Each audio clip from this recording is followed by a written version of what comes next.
Papa mummy के लिए best gift कारवा मिनी। तेरे सदके बलम न करे।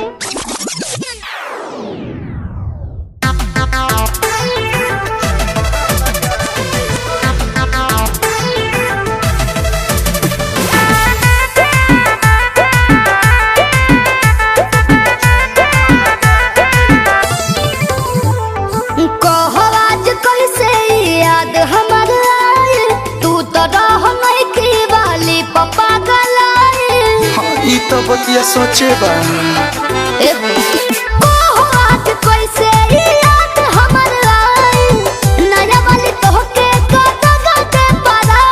तो सुना दर्द दिल के बढ़ा के गई ऐसन चुहा के गई।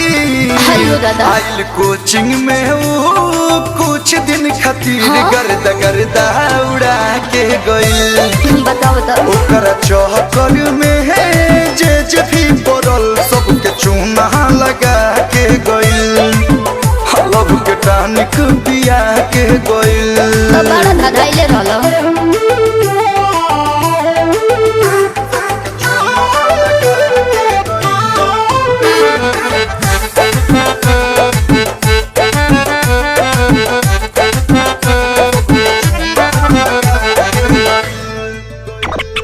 लव वाला सीन में हुआ था क्या?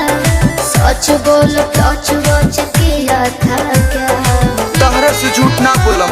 लो सुना लाले लाले होठ पर लिप्स हम सटा के इसे खाली किए थे कोई क्रिया खा के जड़ी ऐसन सुंघा के गई।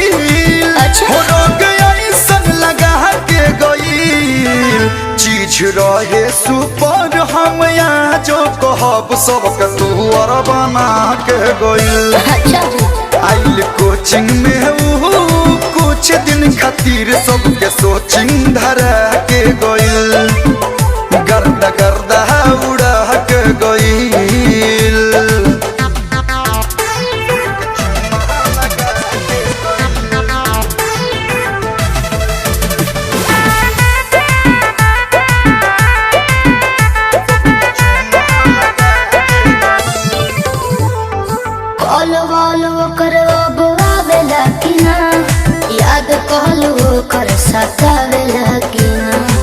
मिस तो इतना करते कि अभी तक आँख मिस रहे हैं। आए डरिस बहु करा गईनी जब मिले जान के हकीकत तो टूट गइल दिले।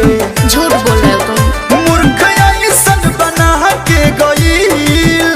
नाच ऐसन नचा के गइल। भर्ती होइए जैती भाग गइनी आगरा का पता दे गइल। आइल कोचिंग में वो कुछ दिन खातिर गर्दा उड़ा के गइल। हो लब के टानिक पिया के गइल। तो माना कर रहे ना। सबसे अच्छी तुम ही हो। Old is gold. I love you. अरे पूरा इंडिया हिली बाबू, खाली तू देखत जा।